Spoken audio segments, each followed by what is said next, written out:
সেই মাস্তানরা হুঙ্কারকারীরা 100 জন মানুষ নিয়ে নাকি গোপালগঞ্জ দখল করতে গেছিল।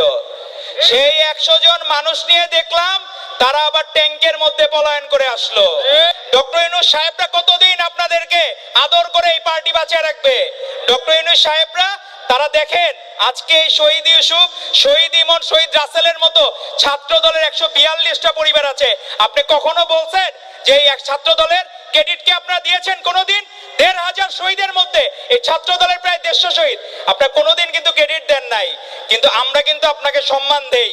গোপালগঞ্জে আমরা দেখলাম যে ঘটনা ঘটলো 16ই জুলাই ইতিহাসে দুই ভাবে ইতিহাসে থাকবে।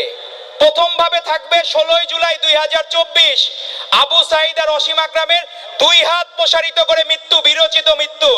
বাংলাদেশ যে বীরের জাতি সেটি প্রমাণিত হয়েছিল 16ই জুলাই 2024-এ। সেই তার একই বছর পরে, ঠিক 1 বছর পরে সেখানে আমরা দেখলাম যারা খুব হুঙ্কার ছাড়তো, যারা অনেক কিছু মাস্তানি করত, সেই মাস্তানরা হুঙ্কারকারীরা 100 জন মানুষ নিয়ে নাকি গোপালগঞ্জ দখল করতে গেছিল। সেই 100 জন মানুষ নিয়ে দেখলাম তারা আবার ট্যাঙ্কের মধ্যে পলায়ন করে আসলো।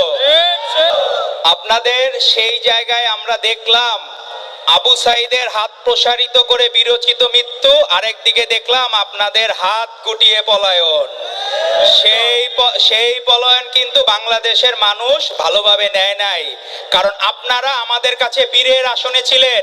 এখন এই কাপুরুষের মতো পলায়ন আমাদের কেউ ভালোভাবে নেয় নাই।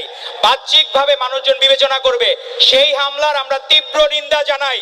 কিন্তু আপনারা কেন, রাষ্ট্র যখন আপনাদেরকে সহযোগিতা করছে সেই সময় আপনারা কেন এত কিছুর পরে, আগে বললো স্বরাষ্ট্র উপদেষ্টা বললেন আগে থেকে নাকি ডিজিএফআই রিপোর্ট ছিল অল্প বিস্তর হইতে পারে, তাহলে এই পেট্রোনাইজ কারা করেছে? আপনারা তাদেরকে ধরলেন না কেন? আজকে আমাদের এই শহীদ পরিবারের মা বোনের কান্না আপনারা দেখলাম গতদিন রাজবাড়িতে স্লোগান দিচ্ছেন। কি স্লোগান? যে আমার ভাবি, তোমার ভাবি, সবার সেরা ভাবি। তো আপনারা আগের দিন এই ঘটনা করে পরের দিন ভাবি ভাবি স্লোগান দেন। বাংলাদেশের মানুষ কিন্তু বোকা না, এরা সব বুঝে। আমরা এই জায়গায় আপনারা মনে করছেন যে এই পলিটিক্সটা কি funny work? Is it a matter of joke যে এখানে এসে আপনারা ভাবি ভাবি স্লোগান দিবেন, দুলাভাই দুলাভাই স্লোগান দিবেন? এই বাংলাদেশ কি আপনারা কি প্লেগ্রাউন্ড পেয়েছেন? এটা বাংলাদেশ কিন্তু প্লেগ্রাউন্ড না। এই শহীদদের রক্তের বিনিময়ে আমরা স্বাধীনতা পেয়েছি। এই পরিবারগুলা আমাদের কাছে মুক্তিযোদ্ধাদের থেকেও, আমরা যে বলি বীর শ্রেষ্ঠ, এই প্রজন্মের বীরশ্রেষ্ঠ হচ্ছে আমাদের এই শহীদ পরিবারেরা। তাদের প্রত্যেকটা পরিবারকে বীরশ্রেষ্ঠের যে মর্যাদা, এই মর্যাদা দিতে হবে। আর আপনারা আবু সাঈদের মায়ের কান্না শুনলাম, যে আপনারা কেন রংপুরে গেলেন না? আমাদের প্রশ্ন হচ্ছে আপনারা রংপুরে না দিয়ে গোপালগঞ্জে কি করবেন? আপনারা কি স্বাধীন করবেন? গোপালগঞ্জে খারাপ, এটি তো আমাদের ম্যাডাম আবাসিন দেশনেত্রী বেগম খালেদা জিয়া আগেই বলেছিলেন।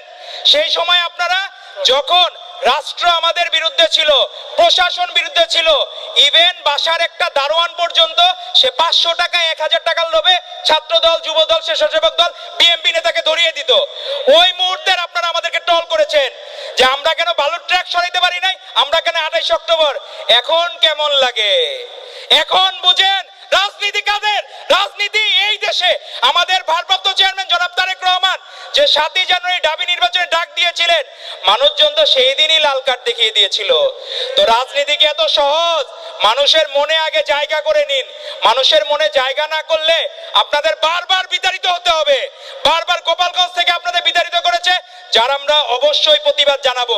কিন্তু আপনারা তারপরেও তুচ্ছ-তাচ্ছিল্য করছেন। গতদিন একজন দেখলাম তার স্লোগানে বলতেছে যে অন্য কেউ করুক বা না করুক তারা করবে।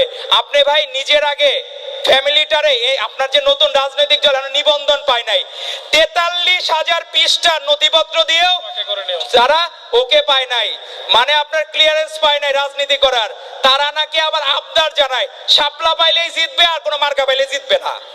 তো শাপলার মধ্যে কি জাদু আছে? জাদু থাকতে হবে মানুষের মনের মধ্যে, যেই মনের মধ্যে আছেন বেগম খালেদা জিয়া, তারেক রহমান। সেই জায়গায় আপনাদের জায়গা নিতে হবে, সেই জায়গায় কাজ করতে হবে। আপনারা এলোমেলো ঘুরে লাভ হবে না, কারণ বাংলাদেশের মানুষের প্রাণের দল বাংলাদেশ জাতীয়তাবাদী দল, আর এর ছাত্র সংগঠন হচ্ছে বাংলাদেশ জাতীয়তাবাদী ছাত্র দল। প্রত্যেকের স্যাক্রিফাইস আছে। আমাদের এখানে যে আহতরা যারা ছিলেন